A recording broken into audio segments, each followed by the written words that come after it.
I remember exactly where I was when the fire happened. I was sitting at lunch with several of my classmates. I was in Hager Hall in math for architecture.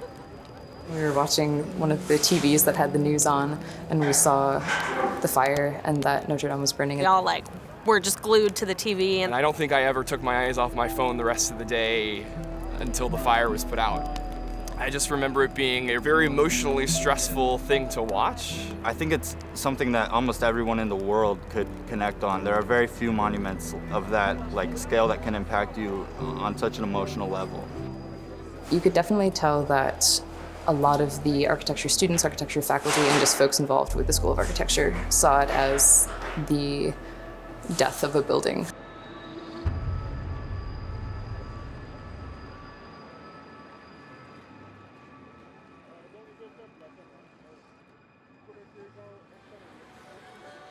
A lot of us remember when it initially burned down and how we felt about that, and that kind of in tandem with a presentation that was given by the head architects of the restoration about a year ago prompted this research idea. I was drawing, thinking about specifically how they talked about the wood sourcing process and going out to this forest that Louis XIV planted and using those trees that had been planted specifically for this purpose, and they were going to use those trees to rebuild the roof. And I was like, that's so interesting, and wouldn't it be so amazing to see that forest or understand how they sourced the stones and how they went about the material construction and who's all involved in the project. And it sort of just evolved to the point that I said, wait a minute, what if we went to France?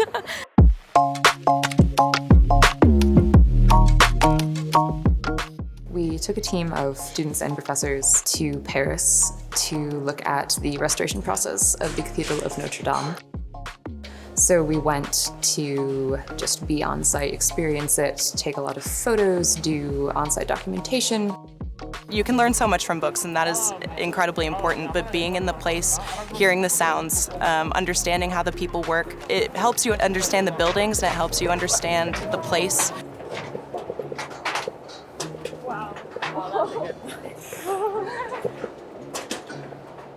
Hadn't burned down, you'd never see it from this vantage point, because they wouldn't have this.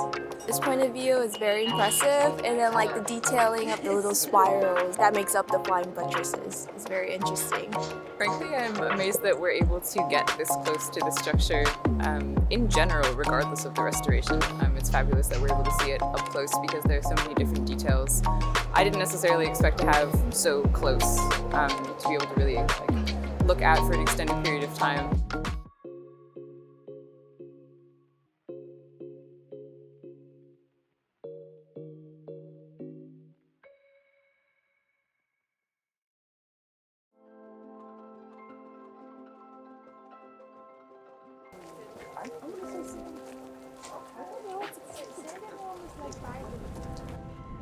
Part of our deeper dive into the specifics of what is actually going into the restoration physically, we're very interested in the material sourcing. So what we're doing here is looking at the quarry where they're sourcing the new stone. But what we learned yesterday from Philippe, which was very interesting actually, is that he was not interested in getting the exact stone from the exact quarry that built the original cathedral because it actually didn't match the color correctly.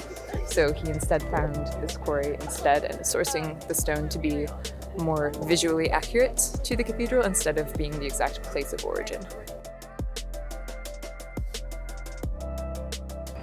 It's something that I think, like civil engineering, you fall in love with without totally realizing why. Our tour guide on site talked a lot about warmth. The warmth of the quarry and the place that he sort of felt home in. And for whatever reason, it was just another place where I felt home, where I felt like I understood what was going on and where I felt like I had a lot to give as the structural engineer on this trip. And so that's why I was so excited to be there.